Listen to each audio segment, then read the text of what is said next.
Hello everyone, back again with another informative and educational video. In today's video, what I want to do is break down the features and benefits of term and permanent life insurance, the two types of life insurance. This way, you could actually have the information so you could make an educated decision as a consumer on which to get or if you wanted to get both. So let's get started, all right? Let's start with term.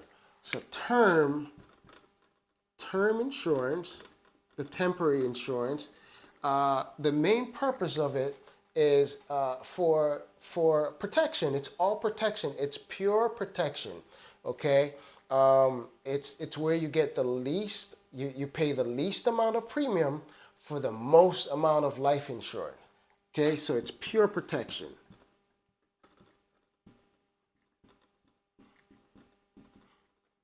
Okay. All right. And what do we want to protect? We want to protect our income. We want to protect our debts, mortgage, uh, maybe you want to protect your children's education. Make sure you put money towards that. Right? Okay, so you want to protect those things. The reason being that should you die prematurely, you want to, and you don't have your income, right? You don't have a lot of income. So let's say you're 25, 30 years old and you have a plan of how you're going to make income and all that, but you don't have all that money yet. But just in case you die before achieving your goals and having the income that you want to protect yourself and your family to make sure that they're good, right? Because you can die prematurely, right? So that's the reason for it. I call term insurance the what if I die insurance.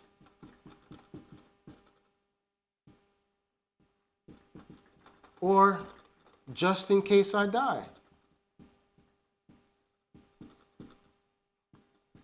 When I say that, I mean prematurely, right?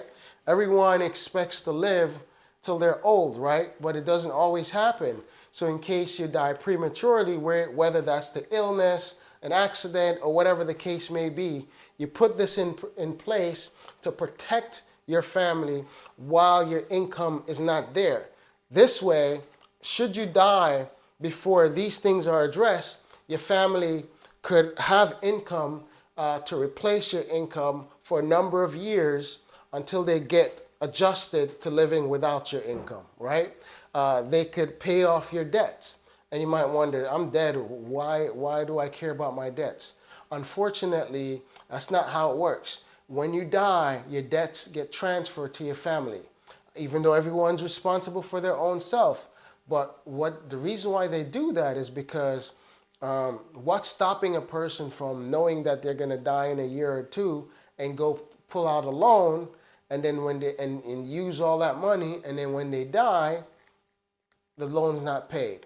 So that's why they do that, right? You want to make sure that in case you die, the mortgage is paid off with the death benefit. This way your family don't have to move out of the house or sell the house or anything like that. So they could just pay it off, right? Your children's education. If you die before your children go to college, you want to make sure that you help with that. So this is a way to do that, right? So that's why you want to have it in place just in case these things happen prior to you earning all the income you want and having that money to take care of all these issues. Hopefully that makes sense, right? So that's the reason for term. All right. So let's talk about permanent.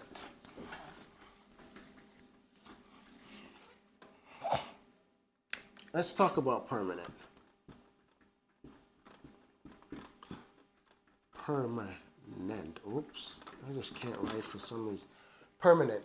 All right. So one misconception people have about permanent life insurance is that because it lasts for your entire life, right? It does. It lasts for your entire life. It's there until the day you die, okay? And whether that's at 70 years old, whether that's 80, 90, or 100 years old, it's there till you die, right? So one misconception people have is that because it's there until you die, you have to actually pay premiums until you die. Not true at all. You could actually pay premium up to a number of years and then stop and have the policy runs itself and continue to go long after you stop paying premium and continues to grow. All right. So the main thing with a permanent insurance is that when you pay your premium, it has two components. That money you use to pay your premium goes into two buckets, is what I call it. You have the cost of insurance, and then you have the cash value. Okay, so cost of insurance, that's where you're paying for the life insurance to be protected. And all the administrative fees, all that, it goes into that. And then you have the cash value bucket, which is a savings account, which grows and earn interest while you have it sitting there. So this is a component not offered in a term, and as a result, permanent policies are more expensive. Like, it's more expensive. You would have to pay more to get the same amount of death benefit, right? Compared to a term, because it has a component that the term insurance doesn't have. It has a cash value component, and it's there for your entire life. It could be cheaper for term because it's not there for your entire life. So therefore, this is going to cost more over a long period of time because it's there. It's going to obviously cost them more because it's there for your entire life. Whereas in a term, after it's done for the particular term, then there is no more insurance. All right. Next, so this cash value bucket you can access in the form of loans or withdrawals. I would prefer loans because when you use loans, you borrow against a policy, and you use it as leverage instead of withdrawing. So when you withdraw, then you're pulling the money out just like you do in a bank account, right? When you leverage it, the money still stays there and continues to grow. Now, this is a safe and secure savings account that continues to grow and never goes down unless it's a variable policy.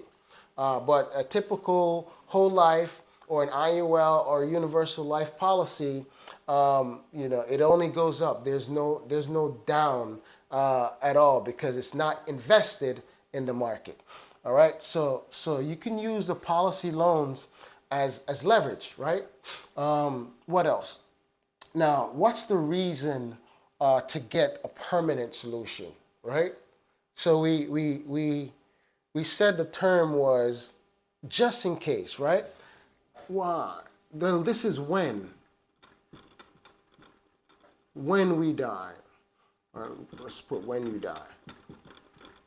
Okay, so at some point you're gonna die. Hopefully it's later than sooner, right? But when you die, these are the things you want to take care of, right? What are those concerns? We said that for term we concerned about the income, concerned about the debt protection, concerned about children's education, mortgage, and so forth and so on. What will be our concerns when we die for permanent insurance? We might want to have wealth transfer. We use it for wealth transfer, right? We use it for estate planning.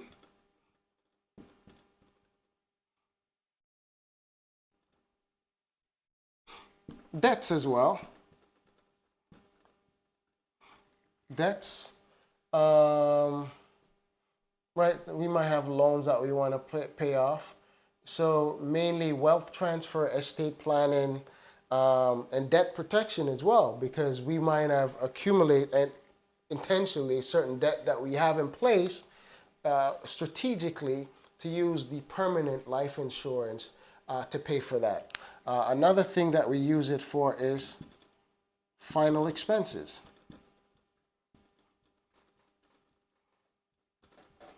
When you die, you want to make sure there's no burden on your family to pay for your funeral costs and everything associated with. So you have your policy and your permanent policy in place to make sure that's done. All right. So those are the things you use it for. Now, one thing I want to mention here with the term, I forgot to mention earlier, they usually come in 10-year, 20-year, or 30-year term, okay? Especially for mortgage protection for 30-year. In some cases, some company offers it in 5 years, 15-year, and 25 years, okay? But the typical is 10, 20, 30. So the reason why they're able to charge you that less is because most cases, people don't die. I believe it's only 2% that people die within that period. So the insurance company is very profitable. Therefore, they can afford to give you a higher death benefit for a least amount of money, because not compared to the amount of policies that they have and the amount of people paying premium, not many people are going to die. I mean, on a large scale, right? I'm talking millions of people here. Not many of those are going to die within, if only 2% is dying within that, then it's no problem to pay premium and pay the death benefits, I should say, and the insurance company could still be profitable. So hopefully all that made sense to you. If you do have a question, make sure that you leave it in the comment. And I cover all this and a lot more in my book, right? Get Your Life Together. That is now on Amazon. I will leave the link in the description below so you can get your copy. But I cover all that I just discussed and a lot more, including how to utilize permanent life insurance and all that. So make sure you get your copy. If you have any questions, please feel free to reach out. And if you like the video, please make sure you show that by giving it a like and share it with someone else that you think should get this information, and place a comment. Until next time, see you soon.